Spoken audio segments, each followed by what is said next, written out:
আজ ভোর ৫টা থেকে ৮টা পর্যন্ত মোহনপুর বিধানসভার পোড়াবাড়ি সেক্টর এবং বর কাঁঠাল এলাকার বিভিন্ন জায়গায় গজে ওঠা খাস জমিতে গাঁজা বাগান ধ্বংস করা হয়।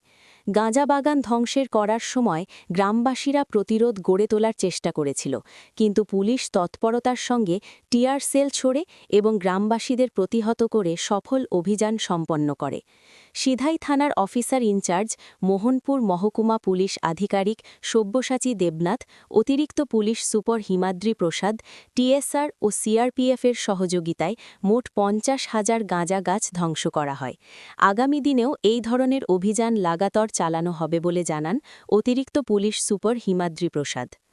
আপনারা ওইসব এলাকাগুলিতে কি গাঁজা চাষীদের দ্বারা কোনো ধরনের বাধাপ্রাপ্ত হয়েছেন বা সমস্যার সম্মুখীন হয়েছে? আজকেও কিছু গ্রামবাসী বাধা দেওয়ার চেষ্টা করেছিল, তো আমরা সেই বাধার বিপত্তিকা পেরিয়েই আমরা সফল অভিযান করেছি এবং আমাদের তরফ থেকে বাধা দেওয়ার সময় আমাদের তরফ থেকেও আমরা গ্যাস সেল ফায়ার করেছি।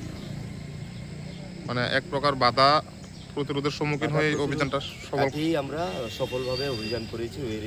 এরিয়ার যত গাঁজা গাছ ছিল ম্যাক্সিমামই ডিস্ট্রাকশন করেছি। আজকে ভোর ৫টা থেকে আমরা 7:45 অবধি উড়াবাড়ি বড় কাঁঠাল এরিয়াতে আমরা গাঁজা ডিস্ট্রাকশন অভিযানে গিয়েছিলাম। তো আমরা সেখানে প্রায় ৫০,০০০-এর উপর আমরা প্রায় ম্যাচিওর গাঁজা ট্রি ডেস্ট্রয় করেছি আমরা।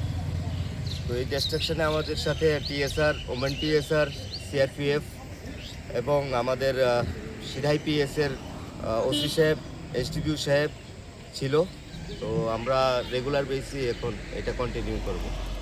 গাঁজা বাগানের কোনো মালিক চাষি কাউকে চিহ্নিত করতে পেরেছেন? এটা নদীর পারের জায়গা, ম্যাক্সিমামই আপনার খাসলেন।